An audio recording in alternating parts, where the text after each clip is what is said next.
Polda Metro Jaya mencabut status tersangka mahasiswa UI Muhammad Hasya Atallah yang terlibat kecelakaan dengan pensiunan polisi AKBP Purnawirawan Eko Setio dengan kesalahan administrasi yang dilakukan penyidik. Dalam hal ini Polda Metro Jaya telah meminta maaf. Apakah permasalahan selesai hanya dengan permintaan maaf? Lalu bagaimana dengan prosedur yang telah dilaksanakan polisi selama ini? Kita akan membahasnya bersama dengan peneliti Institute for Security and Strategic Studies Bambang Rukminto dan Kepala Keasistenan Pemeriksaan Ombudsman Republik Indonesia Jakarta Raya Mulyadin. Sebelumnya juga kami telah mengundang orang tua Muhammad Hasya, namun yang bersangkutan berhalangan hadir. Saya langsung sapa, selamat sore Pak Mulyadin dan Pak Bambang. Selamat sore, Pak Cafi. Selamat sore. Baik, pertama saya ingin ke Pak Mulyadin terlebih dahulu. Polda Metro Jaya mengakui ada kesalahan administratif sebelumnya dalam penetapan Muhammad Hasya sebagai tersangka. Kalau dari informasi yang diterima oleh Ombudsman, sebenarnya apa Pak letak kesalahan administrasi yang dimaksud tersebut?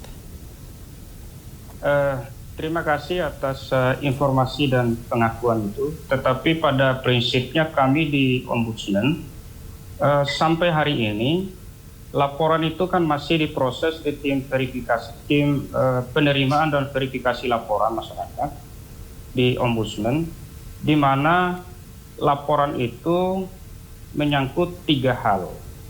Pertama, terkait dengan dugaan penyimpangan prosedur yang dilakukan oleh Satlantas Polres Metro Jaya.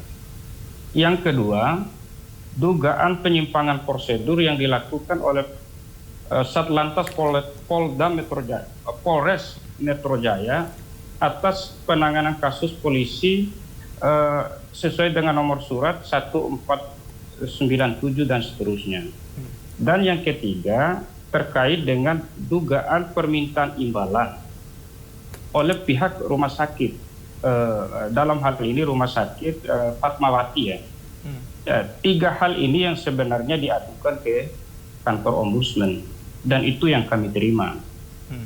Kemudian sampai hari ini kami sebenarnya masih di dalam proses pendalaman, kajian, kelengkapan administrasi sebagaimana ketentuan kami di Ombudsman. Syarat-syarat formil dan material itu harus dilengkapi. Dan sampai hari ini kami sudah mengirim surat ke pihak kuasa korban atau pihak yang dikuasakan. Itu kami beri kesempatan 30 hari ke depan. Dan sampai hari ini kami masih menunggu kelengkapan berkas-berkas dokumen yang dibutuhkan. Oleh karena itu, kami di Ombudsman tetap berjalan sesuai dengan koridor prosedur Ombudsman. Jikalau kaitan dengan pencabutan status tersangka dan lain sebagainya, saya kira itu bagian dari hak wilayah kepolisian Polda Metro Jaya. Tetapi pada prinsip kami di Ombudsman, karena ini laporan masih dalam proses dan terus akan berproses, kami juga belum mendapatkan informasi lebih lanjut dari pihak-pihak yang dikuasakan. Okay. Jadi kami di Ombudsman terus terang sesuai dengan tugas dan kewenangan kami di Ombudsman. Pada prinsipnya kami kan harus menerima informasi itu secara adil dari dua belah pihak. Dan sampai hari ini baru dari informasi yang dikuasakan atau pihak korban. Artinya belum ada komunikasi dari Polda Metro Jaya Pak ya yang memberikan informasi terkini pada Ombudsman? Sampai hari ini kami belum mendapatkan informasi yang utuh terkait dengan itu. Walaupun ada sebagian teman-teman dari Ombudsman Pusat, asisten pusat yang sudah berkoordinasi, barangkali sudah mendapatkan informasi, mungkin teman-teman sebagian ya. Tapi kalau untuk kami di perwakilan Jakarta Raya, sampai hari ini kami belum mendapatkan informasi itu. Karena memang kami masih di proses internal yang memang belum kami meminta penjelasan atau keterangan secara langsung maupun juga secara tertulis kepada pihak-pihak kepolisian. Oke, Saya baik. kira itu. Baik, saya ke Pak Bambang. Pak Bambang, ini dikatakan sebelumnya ada kesalahan proses administrasi. Kalau dari kacamata Anda, apakah betul faktor pencabutan atau penetapan tersangka almarhum Muhammad Hasyiah hanya karena kesalahan berkas administrasi atau ada faktor lain yang menyebabkan hal itu terjadi? Pak Bambang. Ya, kalau sebelumnya saya mengapresiasi ya langkah yang dilakukan oleh Polda Metro ini dengan mencabut status tersangka pada korban, gitu loh. Karena ini tentunya adalah sesuatu yang besar sekali dan sangat berarti bagi kepolisian, institusi kepolisian, bagaimana merubah status tersangka, mencabut status tersangka ini tentunya adalah sesuatu yang luar biasa. Artinya ada pengakuan dari Polda Metro bahwa ada kesalahan-kesalahan yang sudah dilakukan. Penetapan seseorang menjadi tersangka itu tentunya bukan hal yang main-main dan harus melalui verifikasi, melalui penyelidikan dan prosedur yang sudah ditentukan. Kalau kemudian ada pencabutan, artinya ada kesalahan prosedur yang sudah dilakukan oleh penyelidik kecelakaan lalu lintas itu. Makanya ini tidak hanya sekedar cukup dengan permintaan maaf atau mencabut saja, tetapi juga harus disertai dengan proses selanjutnya. Siapa yang melakukan kesalahan prosedur itu sehingga kehebohan yang tidak seharusnya terjadi ini mengemuka di publik seperti itu. Makanya harus ada langkah-langkah berikutnya terkait dengan siapa yang salah, kemudian siapa yang bertanggung jawab terkait dengan kesalahan prosedur itu juga harus dimintai pertanggungjawaban oleh Propam Polda Metro sehingga proses ini benar-benar bisa diterima oleh publik bahwa kemudian di situ nanti akan muncul siapa yang sebenarnya tersangka yang melakukan penabrakan atau menyebabkan korban ini meninggal dunia. Itu adalah proses yang lain gitu. Tapi siapa yang bertanggung jawab terkait dengan kesalahan prosedur dalam penyelidikan dan penetapan tersangka ini juga harus dimintai pertanggungjawaban. Itu Mas Jawab. Oke, yang menjadi sorotan dari masyarakat adalah ketika kasus ini kemudian viral, barulah status pencabutan tersangka itu dilakukan. Kemudian Kapolda Metro Jaya juga membentuk tim, kemudian sampai rekonstruksi ulang ini dilakukan. Seandainya, kita berandai-andai, seandainya mungkin ketika kasus ini tidak viral, apakah ada kecenderungan Polda Metro Jaya melakukan itu dilihat dari indikasi-indikasi tadi, kesalahan administrasi dan lain sebagainya? Ya ini yang menjadi menjadi keprihatinan kita ya. Kenapa setiap kali kasus harus mendapatkan desakan dari masyarakat lagi, sehingga artinya polisi padahal seharusnya polisi ini bertindak profesional tanpa ada desakan dari manapun gitu. Makanya kalau kemudian status ini dianulir karena desakan masyarakat, ya tentunya ini menunjukkan bahwa proses yang dilakukan oleh kepolisian ini masih belum maksimal, belum profesional seperti yang kita harapkan. Dan ini harus menjadi bahan evaluasi semua pihak, karena saya melihat bahwa kasus seperti ini itu tidak hanya terjadi pada saat ini saja, tetapi juga di lain tempat itu juga seringkali terjadi seperti ini. Dan masyarakat atau korban itu tidak mengadu kemana-mana, tetapi proses itu berlalu begitu saja. Makanya harus ada mekanisme kontrol yang ketat agar polisi bertindak dengan profesional tanpa masyarakat mereka lebih dulu. Mereka sudah bertindak dengan profesional dan masyarakat bisa menerima dengan rasa adil gitu.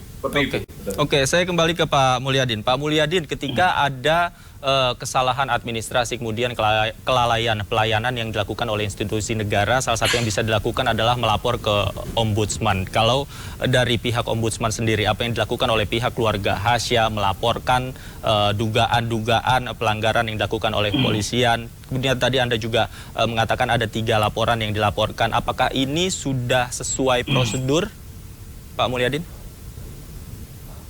Kalau dilihat dari laporan dari kuasa hukum dan pihak keluarga almarhum, saya kira 3 hal itu menjadi hal yang sangat menjadi atensi khusus yang bisa dilakukan ditindaklanjuti oleh Ombudsman.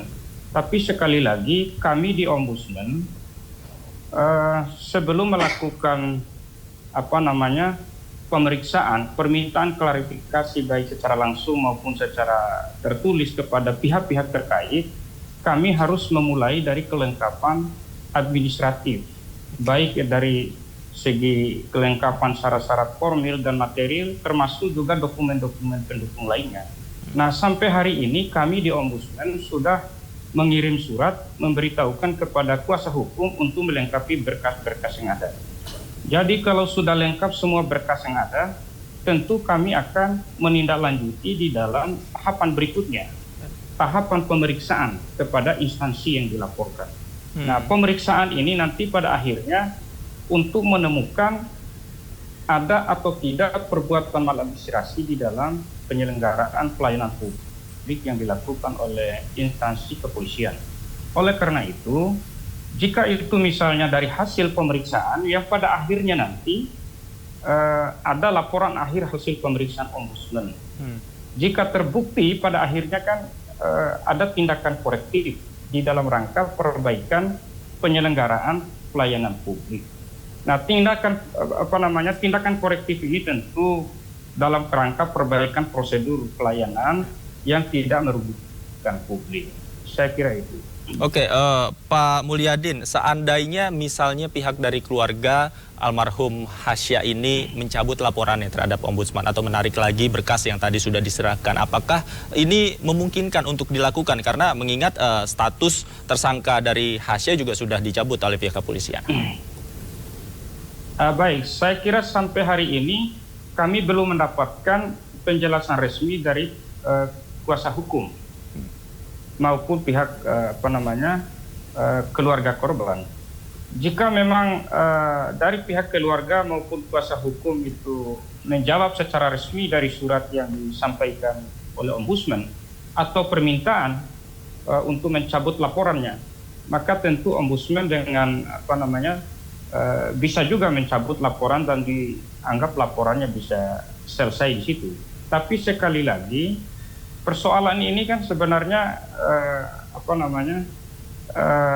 mungkin yang terjadi di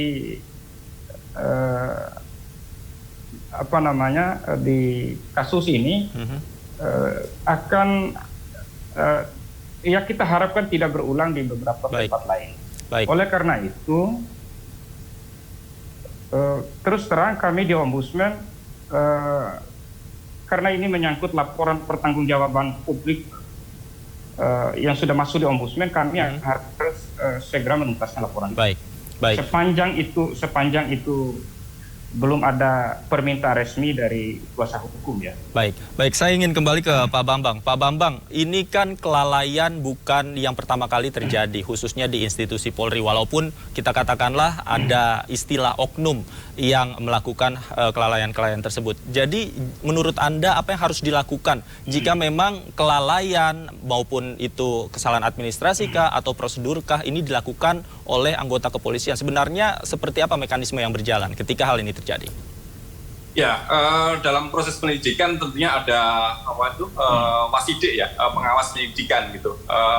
Pimpinan di atasnya juga harus mengetahui dan mengetahui proses penyelidikan itu gitu loh. Makanya ketika seseorang ditetapkan menjadi tersangka, ini tidak hanya ditetapkan oleh orang per orang, tapi dalam sebuah tim yang juga nanti juga diawasi oleh atasan gitu. Makanya kalau kemudian ini ada kesalahan, itu juga bukan hanya menyalahkan orang per orang penyelidik saja, tetapi juga terkait dengan satuan itu. Makanya lagi-lagi ini kan terkait dengan kontrol dan pengawasan di internal kepolisian. Bagaimana kontrol dan pengawasan ini sangat lemah sekali, sehingga mereka bisa menggunakan kewenangannya untuk menetapkan seseorang itu menjadi tersangka tanpa cek and recheck lebih dulu, dan akhirnya merugikan merugikan pihak-pihak tertentu seperti itu. Makanya ke depan ini harus menjadi bahan evaluasi, tidak hanya sekedar Polda Metro tidak hanya sekedar meminta maaf, tapi juga harus memintai pertanggungjawaban pada satuan terkait, baik penyidik maupun atasan yang langsung. Peraturan Kapolri terkait dengan pengawasan melekat itu mengatur tentang itu. Gitu. Ini juga untuk menjadi efek jera bagi yang lainnya untuk kemudian di kemudian hari tidak terulang lagi bahwa penetapan tersangka atau pencabutan status tersangka itu harus benar-benar dilakukan dengan kehati-hatian dan kecermatan seperti itu. Baik, artinya saya garis bawahi tidak cukup di permintaan maaf, namun siapa yang melakukan kesalahan harus ditindak ya, begitu ya Pak Bambang? Betul. Baik, terima kasih Pak Bambang Rukminto, Pak Mulyadin juga terima kasih atas waktunya sudah bergabung bersama kami. Selamat sore, sehat selalu Bapak-Bapak. Terima kasih. Selamat sore Mas Davi.